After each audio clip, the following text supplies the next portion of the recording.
girlfriend wants a copy of it, so. What? And she wants it recorded. Okay, well, then we're doing it right now. Okay. Well, my name is Kyle. I believe that I'm a miracle, actually, to have made it through an addiction. Like, I never thought that it would be something that would end up becoming my life, you know. Like, it started in high school, actually. I'm 28, and, you know, I just started smoking weed, like, casual or whatever. Like, oh, it's not a big deal. And then, like, the justifications and stuff and reasons you tell yourself, oh, it's all right, or, like, it's not a big deal, they, like, got more intense. Like, oh, I just drink alcohol, like, 2 days out of the week, and then it's, like, 3, and then 5, and then you're drinking every day. And, I mean, that's different for a lot of people, but me, I know I identify as an addict, even though I'm clean. Like, I'm clean off drugs and alcohol. I've been clean for 3.5 years, and then I relapsed. Now I have 2 years in April. So it's like you never forget the knowledge while you're clean. Like, the stuff, the community you're with, the people you're around, all that. I mean, I never thought that I was going to end up doing hard drugs, like, ever. I mean, I knew my, you know, it was in my family, and I'm like, oh, I'll never, like, ever touch that. Why? I mean, I see the way it's affecting them, and it's like, why would I, you know, I just didn't see any good reason. So, you know, and sometimes you don't even, you know, the pressures and stuff, that's real. I mean, like, whatever juicers or the parties you go to, these kind of, like, sophomore year and even freshman year, I don't know, I got like really I don't know, just a lot of bad stuff happened at senior parties when I was a freshman. I know that, so probably not the best idea to, you know, start partying, but, you know, as long as it's safe. I started smoke, like, it elevated. Like, I started with weed, then it went to pills, and I started taking Adderall in high school because I was like, oh, my grades are getting better. Like, oh, and I got all A's. Like, my senior year, I got a 3.8. I got a 3.87, not a 4.0, but I got maybe 1B. And I got a scholarship to U of O. You know, and I went to U of O. And, like, this whole time I'm, like, getting high and drunk, all that stuff, like, letting my life, like, it's going faster because all I'm doing is getting messed up, and the days are just going, and it's becoming something that's, like, almost, or it was, out of my control. You know what I'm saying? So, like, it's the disease, and being an addict, it turns into its own, like, monster, if you will. Like, I'm not trying to be corny, but it's real. Like, you'll get to a point where it's like you don't even recognize yourself, you know? And I did heroin for the first time. I smoked it when I was 16. And like I said, like, I never thought, you know? And then it was just like a pressure thing. It was like being suggestible to other people, the pressure, I want to be tight, this is tight, or oxycodone's tight, the downers are cool, I can still be tight and hang out with my friends and look cool while being high. Like, you don't see yourself the way other people see you. You know what I mean? They're like, oh, it doesn't look that good, you know what I mean? But, like, you're like, I'm fine. Can I stop you for a minute? When you, did some of your friends then feel that you were cool because you were doing this? Yeah. Okay, I just wondered, because my son had told me the same thing. Right. You know, I mean, it's like a false sense of pride is what it is. Okay. You feel connectedness, and it's just like, I feel like it's all made up. It was all made up in my head. And so I did heroin for the first time, and I don't know what it was. I, like, grew up without a father, a lot of empty space, like, in my life, and I feel like that was the solution I come to, like, justified in my head. Like, this is great. This was what I've been looking for. Oh, you know what I mean? And ooh, ever since, if I would have known, man, ever since I started, I could not stop. Like, and to this day, I'm like 20, I'm turning 28 this year. Ever since I started, I haven't been able to stop, and now that's 12 years of constantly getting high, and it's like, you don't plan it out. I mean, it's not something you know, it's like in your agenda.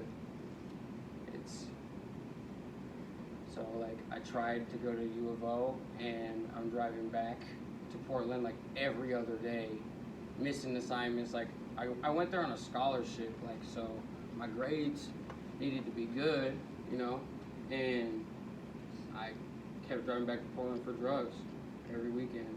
But I would rather sacrifice $5 to buy drugs than put $5 in my gas tank, drive on E the whole way. Like, that's how desperate it got for me. And I have done a lot of work on it, you know, since then. It escalated. Like I said, like, it started with weed at the beginning, right? Marijuana at the beginning. And it just, so fast before I even knew it. Like, I started smoking weed when I was 14, and I'm doing heroin when I'm 16. It's 2 years. So, it escalated. I'm not trying to be graphic, but with needles, you know, that's what it's real to me. I mean, that's where it took me, and also methamphetamine, all of it. I mean, I was like, God, I can't. Now saying it out loud sounds crazy, you know. And it pushed me to a point where, you know, I had an ultimatum. I had to go to treatment and stuff. I went through jail. I went to prison.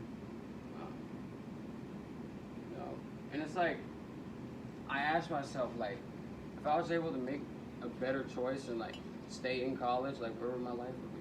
You know, where would my life be? You know, I try not to reminisce, you know, on the past of what could have been, because I'm living for today. Eventually, like, I was doing too much. You know, I went to treatment, graduated. I was clean for 3.5 years, right, doing all the right things and stuff. Connected to my support group, which is like people you trust around you, and, you know, hold you accountable and stuff. You know, tell you like, hey man, like, you see you're struggling or you're messing up, and just help them. Because like the part that's dangerous is the isolation part. It's like being alone in your room. That's just like, it's too common nowadays. I'm just on my phone by myself all day. And it's like, eventually it like gets to me, and that's what happened. It's like, I just disconnected after being clean, and I was like, you know what? I know what'll make me feel better. Instantly, like, and that's what's so scary about it, is that, especially now, fentanyl, I was a heroin addict and never touched that. And the only time, I've overdosed like 3 or 4 times, but the more serious one was in April 2021. I OD'd in front of my mom and my 9-year-old sister. And it was like I didn't have enough time to react or anything, and all I know is what they told me afterwards. Like, my mom said I wasn't breathing for 20 minutes, and she's like, you know, you can go brain dead after 4. And it's like, I don't know how else I'm still here other than a miracle. My God, I believe in, you know, God of my understanding. You are a miracle. And that turned into just so much gratitude is what it was. I mean, for life. I learned to appreciate life for what it was. You know, we forget that it's like precious. I mean, not everybody gets a chance to be alive, you know, and I just took it serious, you know, from that. No, he actually, guess what? Out of the hospital, after that OD, after dying, I used again and again and again. Who would? That's what I'm saying, is it's bigger than me. And it took me places I didn't want to go, you know, and I was just so tired of it. Like, I dug through garbage cans and dumpsters, and it was dirty and nasty, and didn't shower for weeks, and stole things, and went to jail, went to prison. All that, like, all for drugs. Like I learned this years later. The root of it was drugs, all of it. There's no other reason. Like, I want to get high, I want to numb the feelings, all that. And you know, all y'all can prevent that from happening. You know, it's just the choices you make and the people you surround yourself with. Like they say, you want a barber shop, what? You're gonna get a haircut. Or you are who you hang out with. That's just a fact. You're like, nah, that's not true. Yeah, it is. I try to find people I look up to. You know, idols, people I want to be like, even if they're not really going to be celebrities. Honestly, celebrities suck. And I think that they're spoiled. Anyways, that doesn't matter, but I finally got my stuff together. And, you know, I will never touch that again. I will never touch that drug again in my life. Not even with the hopes that it's heroin instead of fentanyl. Like, I'm not taking the risk because I can't do the damage to my family anymore or myself, you know. More importantly, myself, you know. And that's been a journey for me, a self-discovery journey. I love myself very much, and I love my family, and I'm worth more than that. I'm worth more than drugs. Yes, you are. Yes, you are. And I just said, eventually I got, you know, I'm like, I need to use this in my experience and everything, so much stuff to help other people, you know.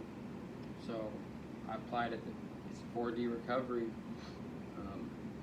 organization that helps people 18 to 35, younger people, stay clean. And staying clean could mean harm reduction, whatever it is. I mean, whatever. Like, imagine you want to quit drinking or drink less, right? We support you all the way. So we got mentors, and I've been a mentor for, you know, a year and a half. I love my job, like getting to do stuff like this. I mean, I'm passionate about it. So I just believe that everybody's capable of becoming who they want to become, and they don't have to listen to what other people tell them they can't be. You know, that's the most important. Just follow passion and know that you're bigger than what people think about you. The most important thing I heard, I'll end with this. I know I'm talking a lot, but my therapist in treatment told me that other people's opinions are none of your business, right? So, like I said, I'm grateful, and I just really caution you guys, like high school, not middle school, but high school is where it started. And last time I checked, we're in high school, so be careful, and all y'all are special, you know, even if it doesn't feel like it sometimes, you are. So I don't have nothing else. Thank you. Yeah, of course.